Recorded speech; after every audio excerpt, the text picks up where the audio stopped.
Okay, so here we're getting started, subjecting people to our point of view on stuff. Are you ready to do battle? I don't intend to do any battle, except with you, maybe. I welcome it. Anyway, I was just thinking when we were chanting this morning about where to start in talking about Buddhism, and the obvious thing is about the word Buddhism. And the simple definition that most people, I think, don't agree with, and maybe even other Buddhists don't agree with what Buddhism is for.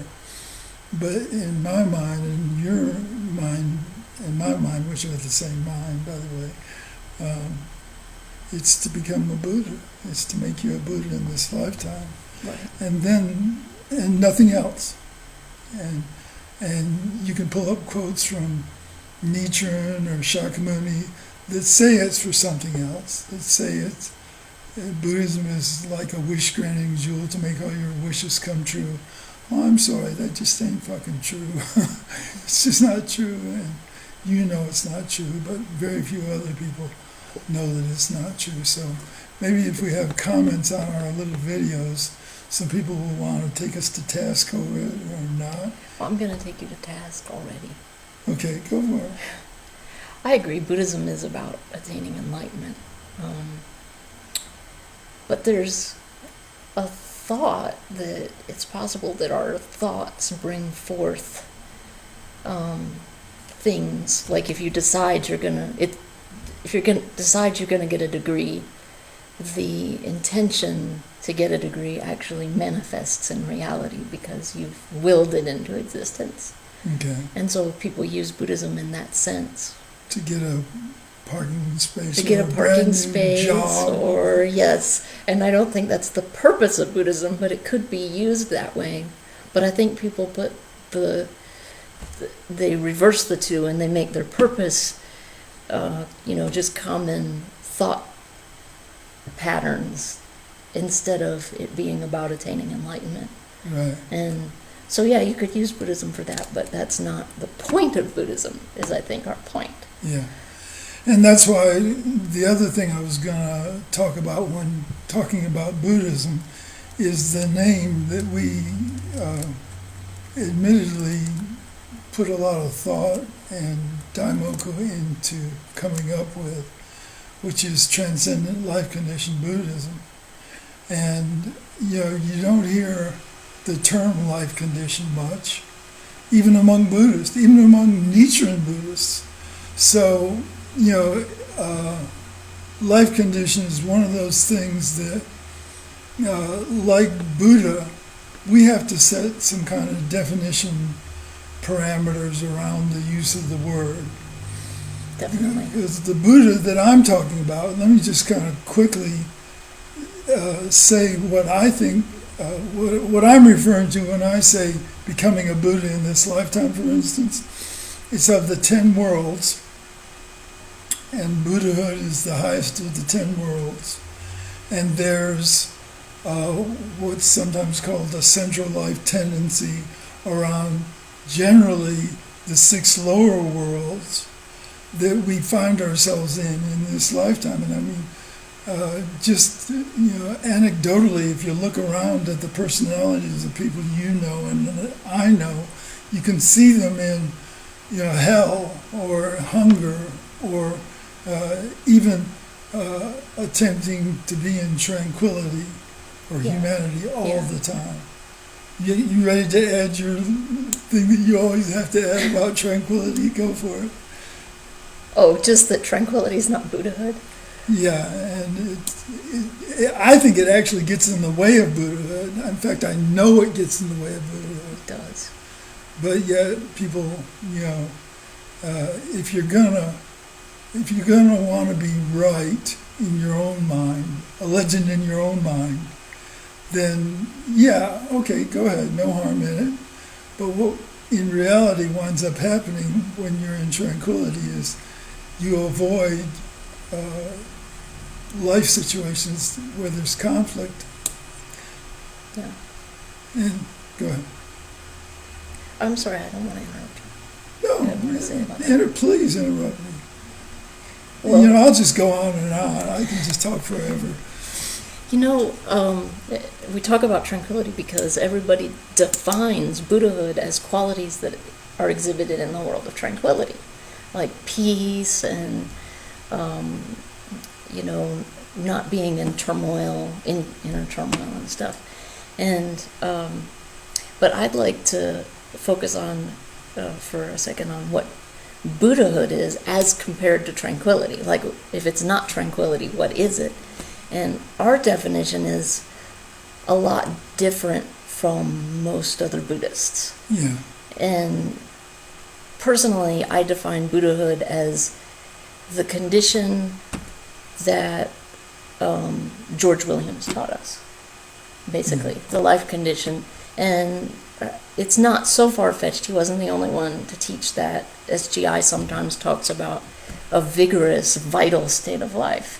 And Nichiren Shoshu, definitely that's all they define Buddhahood as, is this, sometimes they also define it as peace, but most of the time they're defining it as energy and vitality and, passion and trying to make life actually happy and actually better, not just, well, let's just sit back and relax and not be bothered by things, but be just so full of life that we burst forth and bring this life to the rest of the world.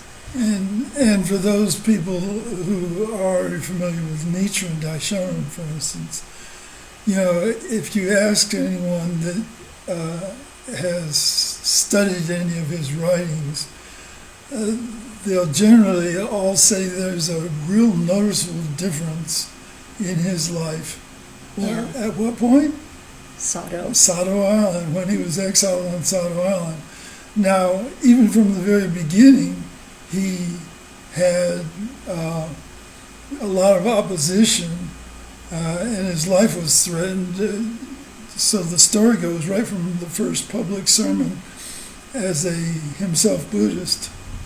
What do you call a Nichiren Buddhist? If you're talking about Nietzsche, call it himself Buddhism or something.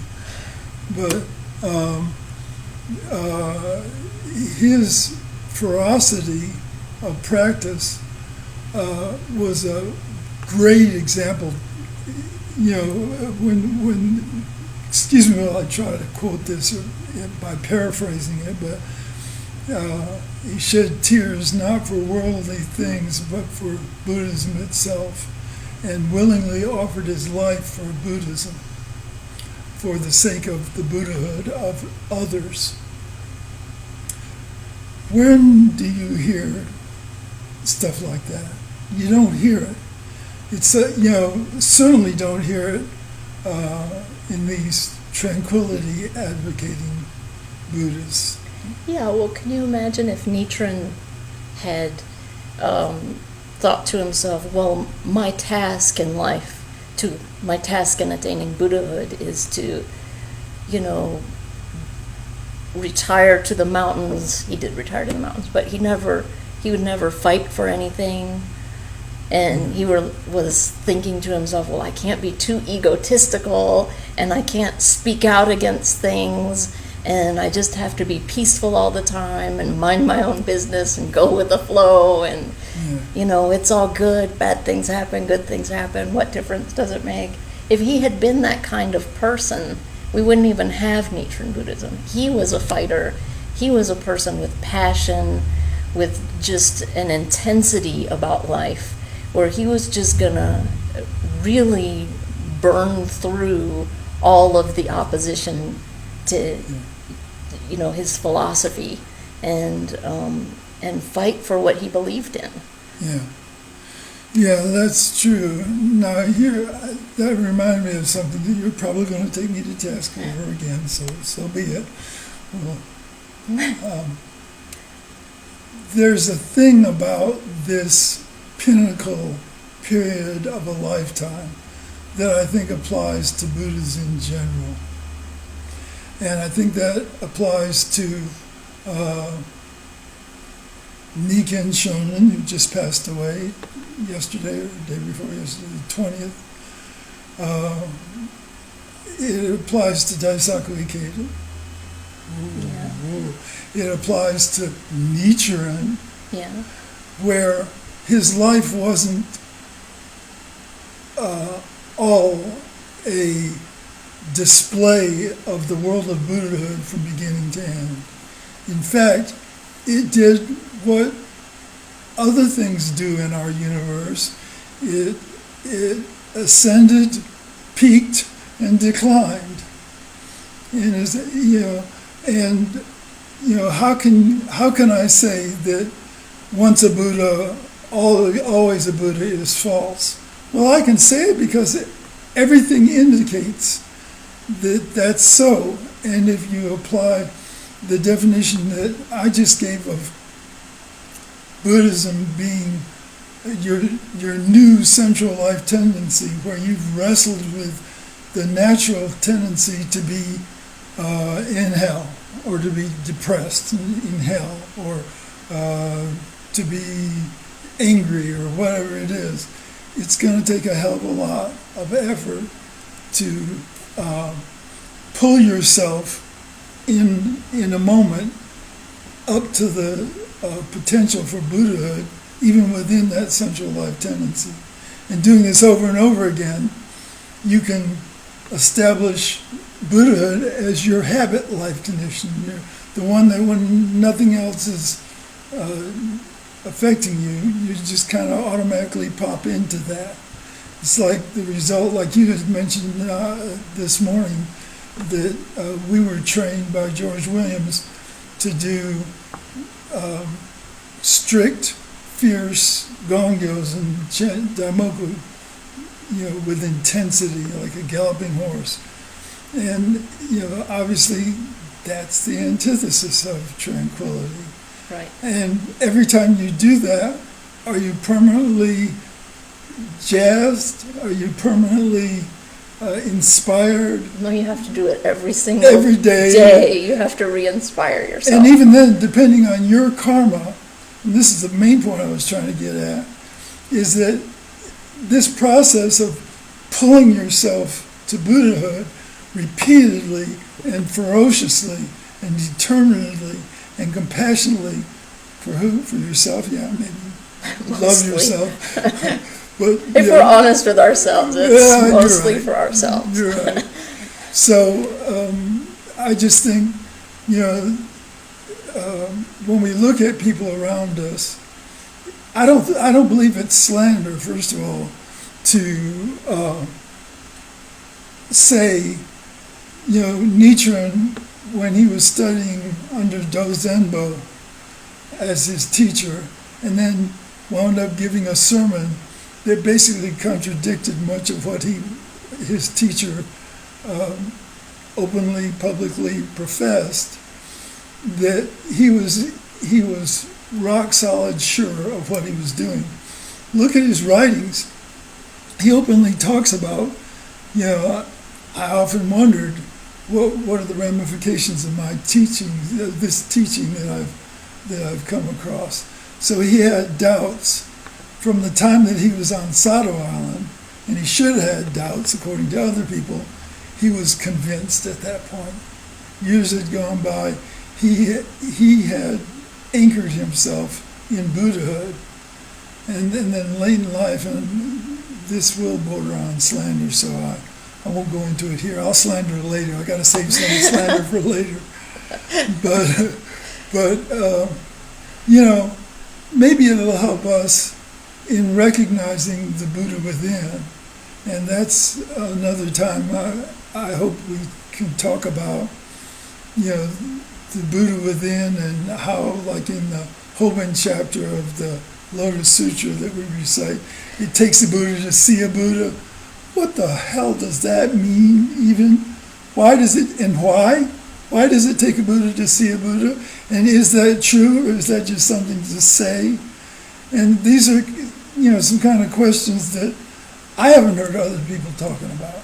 So you and I are talking about it. I'm mostly doing the talking. You do all the writing. Thank goodness for that, because you're an excellent writer. Thank you. And so anyway, Okay. more to explore. Okay, that's it.